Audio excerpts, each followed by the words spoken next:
Hello বন্ধুরা, আমার চ্যানেলে তোমাদের স্বাগত জানাই। আজকে আমি চলে এসেছি তোমাদের একটি গুরুত্বপূর্ণ রচনার ধারণা শেয়ার করতে। এই রচনাটি হলো একটি কলমের আত্মকথা।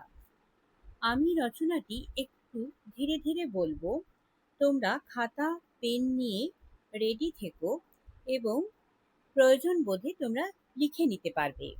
তো চলো রচনার ধারণাটি শুরু করা যাক। একটি কলমের আত্মকথা। আমি একটি সাধারণ মানের কলম। আমার রংটা ভারী সুন্দর। বর্ষার জল পেয়ে গাছগুলি যেমন সবুজ হয়ে ওঠে, সেই সুন্দর মিষ্টি সবুজ রঙের কলম আমি। জন্মলগ্নের পর এহাত ওহাত ঘুরে একটি অনামী দোকানের একটি কোণে বুক ভরা আশা নিয়ে অপেক্ষা করে আছি, কবে একটি শিশু সাদা পাতায় অর্থহীন ভাষায় লিখবে তার ভবিষ্যতের চিঠি, ব্যক্ত করবে তার ভবিষ্যতের স্বপ্ন। এমনি করে আশায় বুক বেঁধে দিন কাটতে থাকে। একদিন একজন তার ৯-১০ বছরের শিশুটিকে নিয়ে দোকান থেকে আমাকে পছন্দ করে নিয়ে গেল তাদের বাড়িতে।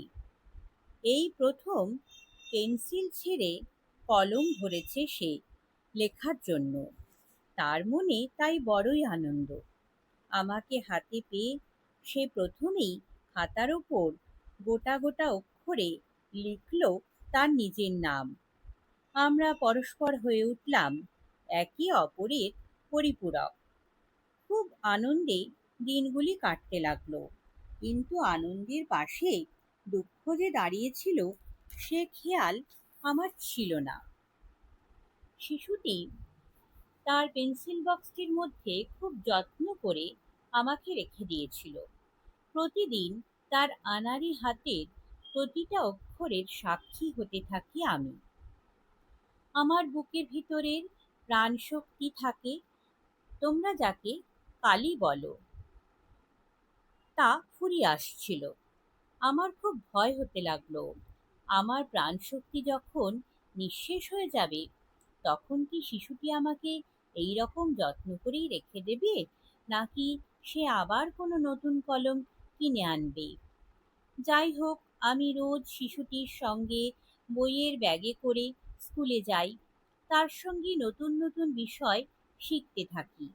একদিন ছুটির ঘন্টা পড়ার সঙ্গে সঙ্গে শিশুটি তার বই গুছিয়ে যখন বাড়ির পথে রওনা হবে, তখন সে আমাকে তার ব্যাগে নিতে ভুলে গেল। আমি পড়ে রইলাম ক্লাস ঘরের মেঝেতে, বেঞ্চির নিচে। আমি আর্তনাদ করে উঠলাম, কিন্তু সেই ক্ষীণ আর্তনাদ কারোর কানে পৌঁছল না।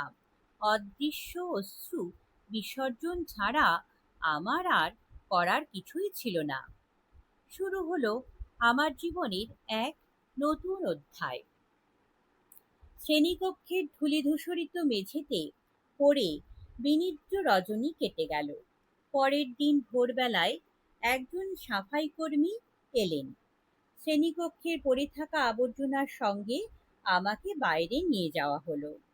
তিনি আবর্জনাগুলিকে ফেলার সময় বোধহয় আমার অব্যক্ত আর্তনাদ শুনতে পেয়ে আমাকে তুলে নিয়ে অফিস ঘরের পরিত্যক্ত একটি জানালার ওপর রেখে দিলেন। সেই শিশুটি যে আমাকে তার লেখার সঙ্গী করেছিল, সেও হয়তো আমার মতোই কষ্ট পাচ্ছিল। কয়েকদিন পরে একদিন শিশুটি খেলতে খেলতে আমার কাছে এলো এবং আমাকে দেখে চিনতে তার ভুল হলো না।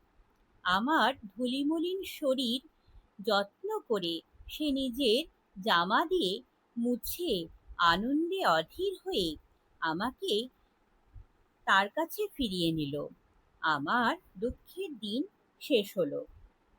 অনেক দিন হয়ে গেল, আজও আমি তার লেখার সঙ্গী। তার লেখার অক্ষরগুলি আমি প্রাণশক্তি দিয়ে ভরিয়ে দিয়েছি।